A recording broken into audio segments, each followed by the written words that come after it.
Okay, so The Artist's Wife, which is a film about Alzheimer's. You know, Anthony Hopkins just won an Oscar for playing a man with Alzheimer's in The Father. Julianne Moore won an Oscar for playing a woman with Alzheimer's in Still Alice. Here, Bruce Dern, who was Oscar nominated for Coming Home and Nebraska, plays an artist with Alzheimer's. Lena Olin is the wife who starts to realise that her husband is deteriorating. She was an artist in her own right, gave it up to become his partner. Um, in an early interview we see on television, he says, I do the art, she does the life. And he is estranged from his daughter and grandchild, and Olin's character is trying to arrange a reconciliation. He is as crotchety as the guy from Nebraska, but actually not as interesting. He's blocked, he's got a show coming up. She used to be, what's going to happen?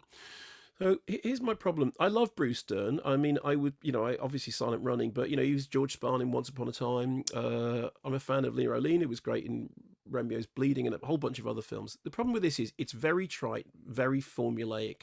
There are some good performances. The story absolutely strains credibility, particularly in the final act.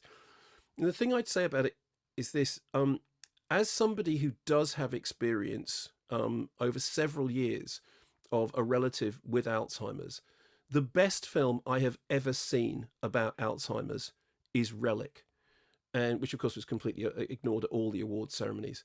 And I think it says something that it took a film which used the horror fantasy genre to really get to the heart of that. I could quite happily never watch another film about Alzheimer's, but in the case of this, it just felt like, oh, it's just another film about that, and it's massively unremarkable. And I'm not a huge fan of The Father, but we'll talk about that when it comes up. But if my take on it is this: Relic is to The Father what the Cronenberg Crash is to the Paul Haggis Crash. As for The Artist's Wife, it's just eminently forgettable, no pun intended.